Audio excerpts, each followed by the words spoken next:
আপনি কি কখনো কল্পনা করেছেন একটি গোত্র যারা মরুভূমিতে ঘুরে বেড়াচ্ছে, তাদের চারপাশে নেই চাষাবাদ, নেই দোকান, নেই খাবার, তবুও তারা ক্ষুধার কষ্টে পড়েনি, কারণ আল্লাহ তাদের জন্য আকাশ থেকে খাবার পাঠিয়েছিলেন। এই অলৌকিক খাবারের নাম ছিল মান্না ও সালোয়া। আজকের ভিডিওতে আমরা জানব এই আসমানি খাবার কী ছিল, কিভাবে তা নাজিল হতো এবং কেন আল্লাহ এই খাবার পাঠালেন।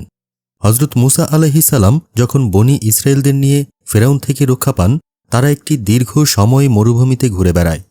তখন ছিল না কোনো কৃষি ব্যবস্থা, ছিল না খাদ্য মজুদ। তারা আল্লাহর কাছে সাহায্য চায়। আল্লাহ তাদের জন্য এক অলৌকিক ব্যবস্থা করেন। তিনি আকাশ থেকে প্রতিদিন সকালবেলা খাবার পাঠাতে থাকেন। এই খাবারের নাম ছিল মান্না ও সালোয়া। কুরআনে সূরা আল বাকারার ৫৭ নম্বর আয়াতে বলা হয়েছে, আর আমরা তাদের উপর মান্না ও সালোয়া বর্ষণ করেছিলাম। মান্না ছিল এক প্রকার মিষ্টি, সাদা রঙের খাবার। হাজারো ব্যাখ্যায় বলা হয় এটি ছিল ঝর্ণার মতো ঝরে পড়া এক ধরনের মধুর জাতীয় বস্তু। আর সালোয়া ছিল হালকা রোস্টেড কোয়েল পাখি, যা তারা রোজ খেতে পারত, এমনকি রান্না ছাড়াও খাওয়ার উপযোগী ছিল। এ ছিল এক ধরনের নিরাপদ, পুষ্টিকর ও অলৌকিক খাবার, যা তাদের ক্ষুধা মেটাত প্রতিদিন। প্রতিদিন সকালবেলা তারা নিজেদের তাঁবুর সামনে মান্না ও সালোয়া পেত। এটি হতো এক অলৌকিক দৃশ্য। আকাশ থেকে যেন বরফের মতো করে নেমে আসত মান্না, আর পাখির ঝাঁক এসে মাটিতে বসত, যাকে সালোয়া বলা হয়।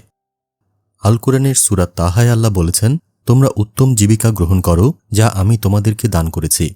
তবে আল্লাহ একটি শর্ত দেন, তারা যেন সেই দিন যা পেয়েছে তাই খায়, পরদিনের জন্য মজুদ না করে।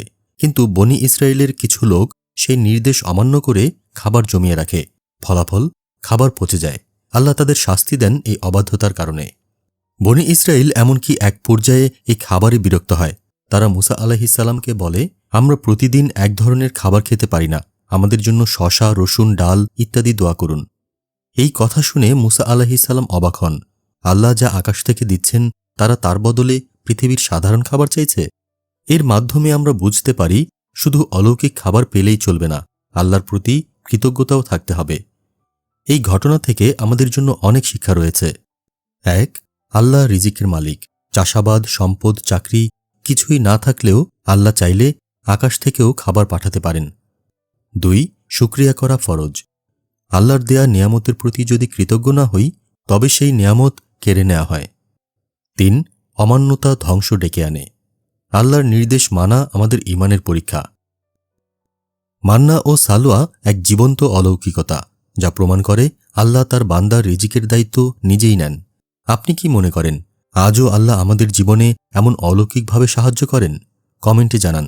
আর এরকম ইসলামিক ইতিহাসভিত্তিক ভিডিও পেতে সাবস্ক্রাইব করুন আমাদের চ্যানেল।